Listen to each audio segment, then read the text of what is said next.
What's up guys? Ito na naman tayo at syempre magre-react na naman tayo sa isa sa mga video ni Jerome Bardome. Ayan. Meron tayong nakitang video na ginawa ni Kanta Kwento. Ito yung may pamagat na Drone View Jerome Bardome Concert Documentary 2026. Ayan, tignan natin kung ano yung meron dito sa video na to guys. At sa mga hindi pa pala nakasubscribe sa channel ni Kanta Kwento, mag-subscribe na kayo dahil napakaganda ng kanyang mga content about kay Jerome Bardome, the magnetic icon. Yan, simulan na natin to.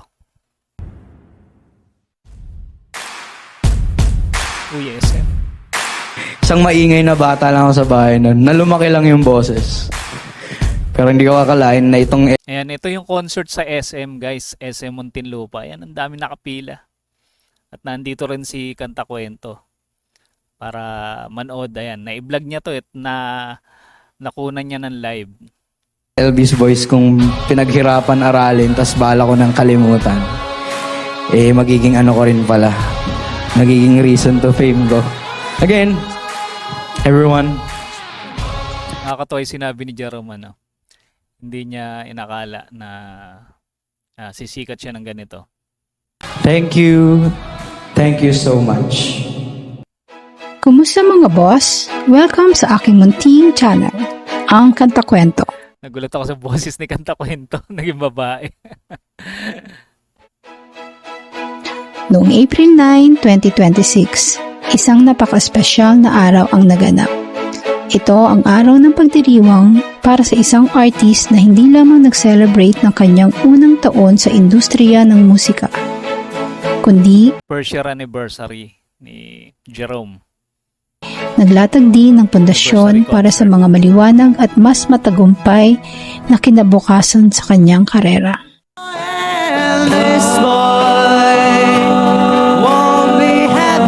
Gustong gusto ko tong kanta nila magkakapatid. Kanta ng The Beatles, Talagang maririnig mo yung harmony nila, napaka-solid. Husay din kumanta ng mga kapatid ni Jerome. Just to love you, but oh my, this boy. Kaya ni Jerome mag-husky ng boses, no? Parang boses ni John Lennon, parang ganon. Till he's seen you cry. Galing din mag-gitara ng kapatid niya. Naka-acoustic. Tama po, ang tinutukoy natin ay walang iba kundi si Jerome Bardome, nakilala sa buong mundo bilang isang Elvis clone. Pagdating sa boses at galaw, ang kanyang husay ay tila isang biyaya mula Sa totoo pa lang si Jerome pa lang yung narinig ko na nag-Elvis clone na talagang ang lapit ng boses. Marami kasing gumagaya kay Elvis Presley pero mapapansin mo malayo malayo yung boses. Si Jerome, sabi nga ni Sir RJ Jacinto, pag pumikit ka at pinakinggan mo yung boses ni Jerome, talagang maisip mo parang si Elvis yung boses. Clone na clone talaga. sa mga bituin at nakabagbighani ito sa puso ng napakaraming tao. Ngunit bago tayo sumabog sa kwentong ito, kung ikaw ay bago pa lamang sa ating channel, sana'y maipagkaloob mo ang isang like at subscribe bilang tanda ng iyong suporta. Subscribe na guys. Huwag kalimutan ding i-follow ang ating Facebook page. I-komento mo rin kakwento kung saan ka nagmula. Nais kong malaman kung hanggang saan umabot Ganda ng stage no? Setup ng stage sa SM. ang ating kwentuhan.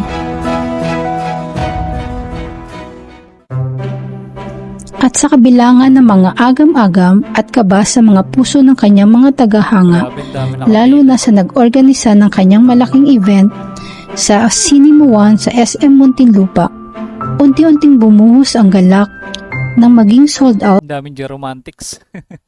Ayun yung mga naka-uniform guys na t-shirt na green Geromantics. Pati mga naka-civilian din dyan. Geromantics Global. Hindi ko alam kung yung green ba, i-correct nyo ako guys Geromantics Cavite ba yon yung kulay green na t-shirt?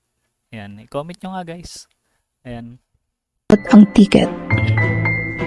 Kita sa mga ngiti ng lahat ang labis na saya at kagalakan ay tila sumasalamin sa bawat sulok ng venue. Ayun, oh. Pinapakita pala dun sa big screen habang kumakanta si Jerome yung mga foreign reactor. Ayun, oh. Nakakatuwa, no? Mula sa kanyang mapagkumbabang simula kung saan ilang tao lamang ang naniwala sa kanyang talento. Always stay humble lang.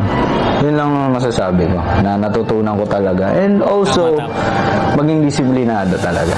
Maging disiplinado, stay humble, and last but not least, love your Itong gusto ko kay Jerome iba yung mindset niya, talagang nakapokus siya sa karir niya. Tsaka hindi lumalaki ulo, humble pa rin. Low key. fans and love your colleagues as well. Magtulungan mag-aunan, huwag maghihilaan pababa. Umabot na siya sa isang kinaroroonan na puno ng pag-asa at pangarap. Ang kanyang Ano ba to guys? Ito ba yung drone nasa loob ng sinihan? Tama ba? And parang feeling ko drone nga eh. Drone. Kala ko yung sa labas lang na SM nakuha. Pero ito parang drone nga siya. Sa loob. mga awitin tila ay pinanganak mula sa kanyang pagkakaalam kay Elvis Presley ay kumakatawan sa mga pangarap ng marami sa atin. Sa bawat performance niya, hindi lamang siya pumibida, kundi nagbibigay siya ng pagkakataon sa kanyang mga tagahanga na makasama siya, makaharap at makakwentuhan. Ayun yung lumapit siya sa mga audience. Talagang pinuntahan niya hanggang doon sa dulo. Talagang walang walang boundary na kung VIP lang o ano, talagang pinuntahan niya guys para makamayan, makapagpa-picture sa kanya, selfie, ganun. Talaga ito si Jerome, talagang mapagmahal sa mga fans niya, no? How can I try to explain? I try to there's a way. It's your ways. Pinakanta pa si ate. Parang Germantics din yun eh, yung kumanta. Madalas ko siya parang nakikita ko siya sa mga vlog eh, sa Facebook. Say no story. It's not time. Just sit down. Take it easy, you're still young. Ayun. Ayos. Ganda rin ang boses ni tatay dito ah. I'm an old but unhappy. Take a drink. A lot. Why think of everything you got? You'll still be here. Ito si kuya na katabi ni Jerome.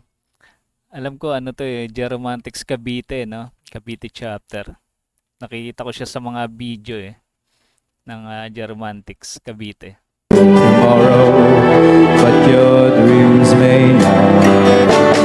How the times that I tried, keeping all the things I knew inside. It's hard, but it's harder to. Dito hindi siya nag Elvis na boses, no? Sino ba kumanta nito? Tong kanta na to. Yun yung yun yung boses niya eh. Galing ni Jerome, kaya niya magpalit din ng boses.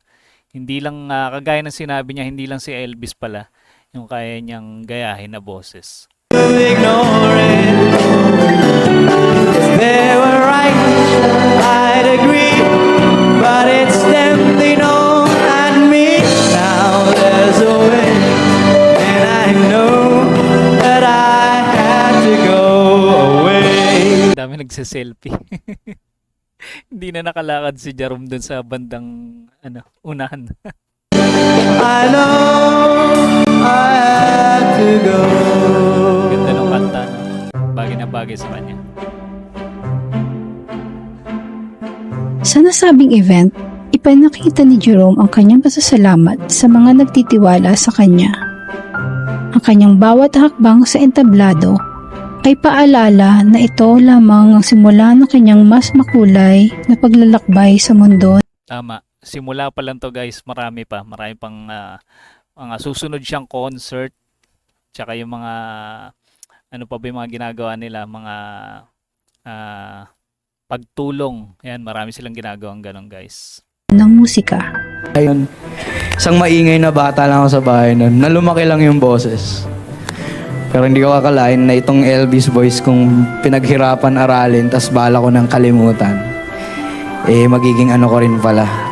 Ngayon ko lang nalaman yun Parang balak niya na pala kalimutan yun. Ang alam ko kasi parang nahinto siya ng 2 years, parang ganun. 2 taon niyang hininto yung paggaya sa boses ni Elvis. Pero balak niya pala daw ihinto na talaga, parang kalimutan na. Buti na lang hindi. Magiging reason to fame ko. Hindi ko akalain mag-i-stuck pa rin ako kay Elvis. Again, everyone, thank you. Yung jeep ni Jerome. Yan. Kasama yung ano yata ng Geromantics to, parang official. Yan, tama ba? Ito ba si bro? Bro, tinawag si bro kanta kwento no. Si Ma'am May ba to? Ayan, si Ma'am May yan. Correct niyo ako guys Hindi pa kasi ako masyadong familiar sa mga official na mga Geromantics. Thank you so much. Lahat kayo, Geromantics, sabihin nyo man na hindi kayo part sa group page, sa mga group chat, lahat ng mga sumusuporta sa Nakakatuwa yun yung sinabi ni Jerome. Hindi man tayo part ng isang grupo sa Geromantics Global, pero parte pa rin tayo ng Geromantics na sumusuporta kay Jerome. akin. Truly and honestly, you're considered a Geromantic na. Sayang lang di ako nakasama dito. Dito sa listahan. Medyo late na rin kasi ako nag-react dito kay Jerome Bardome. Medyo late ko na rin siya na-discover. Baka kasi yung ating content dati. Pero okay lang. At least yung sa kabuuan, pinasalamatan niya yung mga YouTuber, mga reactor na nagko-content sa kanya. Again, all of you, wala ako dito kung wala kayo. Thank you very much. At higit pa sa musika, nabuo ang isang pamilya. Isang samahan ng mga puso mula sa iba't ibang panig ng mundo, lalo na dito sa ating mahal na Pilipinas. Ganda ng boses ni kanta kwento dito. Babae. AI ba to, bro? AI ba to o ano? O baka hindi ba ito yung misis mo? Baka yung misis mo yung komentary. Naway magpatuloy ang pag-angat ni Jerome Bardome at makita pa natin ang kanyang talento sa mas malaking entablado. May mga souvenir Cute no? Ano siya? Si Jerome nakatayo sa parang glass. Sa hinaharap, maging sa mainstream o online platforms. Ang kanyang kwento ay isang paalala sa lahat ng kabataan na huwag mag-atubiling mangarap at ipakita ang kanilang talento dahil karapat-dapat silang kilalanin at pahalagahan. Kaya kung may talent kayo guys, lalo na sa mga kabataan, ipakita nyo. Lalo dito sa YouTube, free lang naman, di ba? Gumawa kayo ng channel. Ayan, i-content nyo yung talent nyo, pakita nyo. Sayang din, malay nyo, kagaya ni Jerome, na-discover, di ba? At na-discover pala siya sa guys, sa mga hindi nakakalam. Si Jerome ay isang contestant sa The Clones sa Itbulaga. Pero hindi po siya nanalo doon, pero talagang pumutok yung pangalan niya sa SOCMED. Ang pagkakalam ko, TikTok yata siya unang na-discover talaga.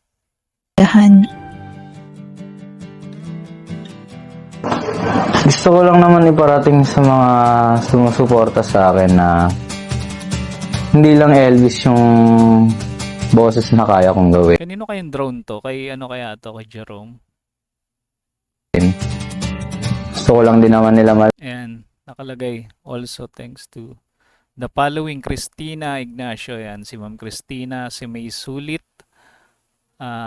sino to? Daking tatay, Efren Elizabeth Darna, Nanay Biring, Buena Dolls, and all Geromantics Global.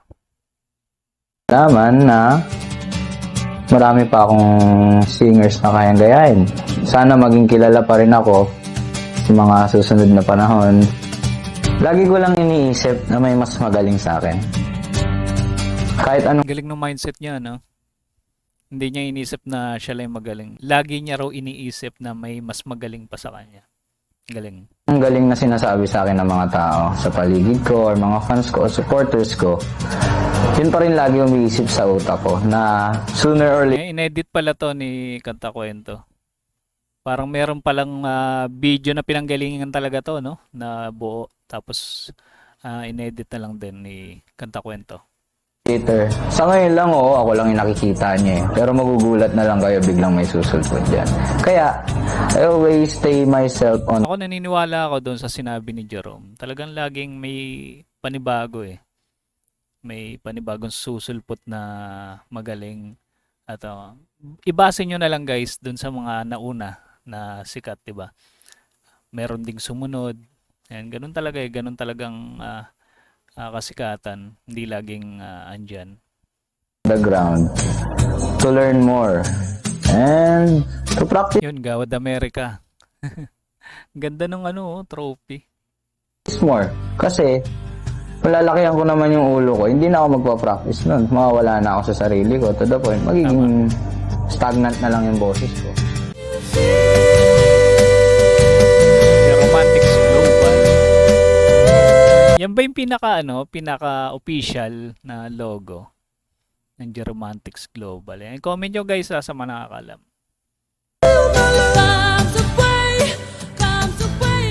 Ganda. Napakagandang video nito. Bro. Panalo sa intro, panalo sa outro. Napakalupit talagang editor nito ni Kanta Kwento. Isa to sa mga idol pagdating sa pag-e-edit. Awit ang puso, tanghin ang kanilang himig. Ayan guys. Diba talagang nakakatuwa yung video na to. Nakita natin kung paano nagsimula si Jerome at sinabi niya dito yung mga dahilan, yung mga muntikan na siyang tumigil sa paggaya sa boses ni Elvis. Diba? Paano na lang kung tumigil si Jerome? Baka wala siya ngayon doon sa kinalalagay niya. At guys, hinihiling ko pala na mag-subscribe kayo sa channel ni Kanta Kwento sa mga hindi pa nakasubscribe. Ganon din sa ating munting channel para naman ma-notify kayo sa mga susunod pa nating i-react na video ni Jerome Bardome, ang Elvis Presley ng The Clones, The Magnetic Icon. Kita-kits ulit tayo sa mga susunod pang reaction video.